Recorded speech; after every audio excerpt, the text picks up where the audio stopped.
आज के समय में सभी को कंप्यूटर साइंस चाहिए, जिसके कारण अगर आप जाएंगे काउंसलिंग कराने के लिए तो हर कॉलेज में कंप्यूटर साइंस से आज के समय में सबसे ज़्यादा नंबर पर मिल रहा है। और इसके साथ ही साथ कंप्यूटर साइंस में बहुत ही ज़्यादा कंपटीशन बढ़ गया है। इसके पीछे का रीज़न ये है कि इस समय जो कंप्यूटर साइंस और इंफॉर्मेशन टेक्नोलॉजी की जो कंपनियाँ हैं वो एकदम पूरे बूम पोजीशन पे है। कहने का मतलब ये है कि जितनी सैलरी पैकेज IT और CS की कंपनियाँ इस समय प्रोवाइड करा रही हैं, उतना सैलरी पैकेज आप देखेंगे तो इंजीनियरिंग के किसी भी ब्रांच में नहीं है। यहाँ तक कि मैं आपको बताऊँ तो अगर आप देखेंगे गूगल का, पेटीएम का, फ़ोनपे का, तो इस तरीके से ऐसी तमाम सारी ऐसी कंपनियां हैं जो 30 से 35 लाख रुपए पर एनम का पैकेज अवेलेबल करा रही हैं ग्रेजुएट कैंडिडेट को।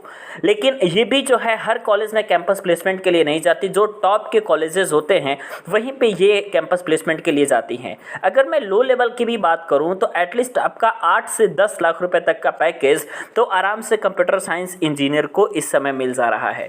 इसके पीछे का रीज़न क्या है? इसके पीछे के रीज़न को अगर आप समझोगे तो फिर आप कहोगे, देखिए एक समय ऐसा था, अभी आज से 5 या 6 साल के पहले की बात करें तो एक समय ऐसा था जब आपका कंप्यूटर साइंस का बिल्कुल भी स्कोप नहीं था। उस समय सिर्फ मैकेनिकल, इलेक्ट्रिकल, इस तरीके के ट्रेड्स के बहुत ही ज़्यादा स्कोप हुआ करते थे।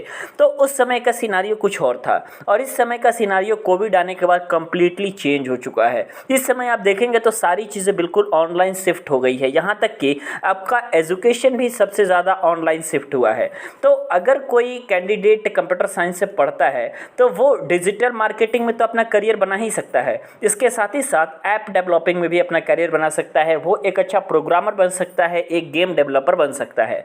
अब आपको पता है कि ऐप की कितनी ज़रूरत पड़ गई है और ऐप को आने से सबसे बड़ी चीज़ तो ये हुई है कि यहाँ पे कोई लिमिटेशंस नहीं है, कोई बाउंडेशन नहीं है कि हम ऐप पे 50 बच्चे को पढ़ा सकते हैं या 5 लाख बच्चे को पढ़ा सकते हैं। ऐप की इतनी कैपेसिटी हो गई है, कंप्यूटर साइंस और IT की इतनी ज़्यादा कैपेसिटी हो गई है कि लाखों करोड़ों लोगों को एक प्लेटफॉर्म पे वो जोड़ दे रहा है, जिसके कारण इसकी जो डिमांड है अन्य सभी ब्रांचेस से काफ़ी ज़्यादा हो चुकी है। अगर मैं बात करूं तो सबसे जो टॉप मोस्ट कंपनियां हैं जो कि CS और IT के स्टूडेंट को हायर करती हैं और मैक्सिमम सैलरी पैकेज देती हैं, उनमें आपका है गूगल, उनमें है आपका पेटीएम, फ़ोनपे, इसके जैसे टॉप कंपनियां। इसके अलावा अगर हम बात करें तो विप्रो और इंफोसिस जैसी कंपनियां भी एटलीस्ट 8 से 10 लाख रुपए तक का पैकेज आसानी के साथ दे रही हैं। तो आपको पता है कि क्या ये सारी चीज़ें आसानी से मिल जाती हैं? बिल्कुल नहीं।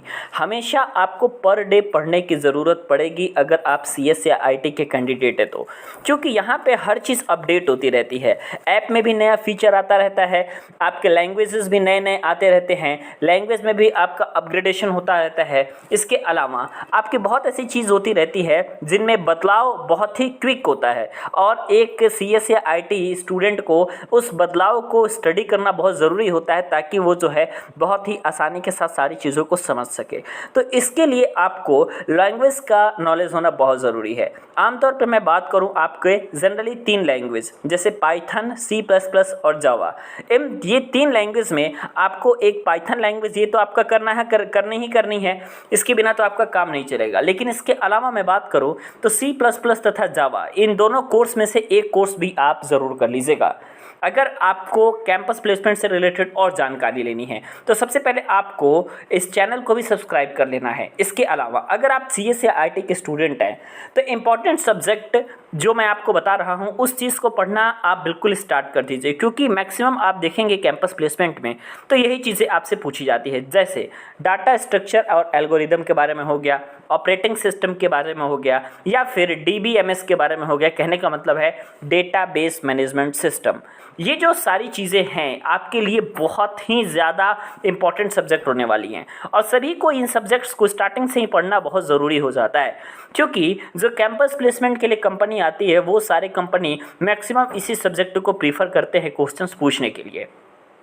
अब कई लोग ये कहते हैं कि इस सर मैं जॉब नहीं करूँगा, तो अगर आप जॉब नहीं करना चाहते हैं फिर भी अगर आप अपना खुद का स्टार्टअप भी करना चाहते हैं तो आप 5,000 भी कमा सकते हैं, 15,000 भी कमा सकते हैं, 15 लाख रुपए भी कमा सकते हैं।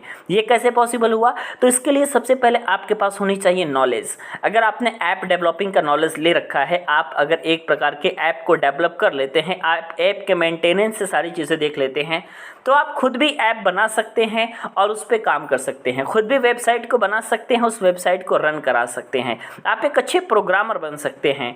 आप वेबसाइट को रन कराएंगे तो आज के समय में आपको पता है कि वेबसाइट से कितनी ज़्यादा अर्निंग होती है। तो जितनी सारी मैक्सिमम कंपनियां होती हैं वो अपने वेबसाइट्स को ही तो रन करवाती हैं। इसी का मतलब ये है कि आप अगर अपना खुद का भी सारी चीज़ें करना चाहते हैं तो आराम से कर सकते हैं। ठीक है, आप गेम भी बना सकते हैं, उसका प्रमोशन करा सकते हैं। आजकल तो यूट्यूब पे प्रमोशन कराना भी आसान हो गया है और इंस्टॉलेशन पे चार्ज लगा सकते हैं। ऐसे आप बहुत ही सारा आपके पास जो है दिमाग आ जाएगा और आप आराम से इन चीज़ों में सक्सेस हो सकते हैं। तो आज के समय में अगर हम बात करें तो सबसे ज़्यादा जो बेस्ट ब्रांच इस समय इंजीनियरिंग की है वो है आपकी कंप्यूटर साइंस और इंफॉर्मेशन टेक्नोलॉजी, जिसका करियर बाकी ब्रांच की तुलना में काफ़ी ज़्यादा वास्ट है। और इसके साथ ही साथ मैं बात करूं तो आने वाले 10 या 15 साल में तो इसका सिनारियो और ही ज़्यादा चेंज होने वाला है।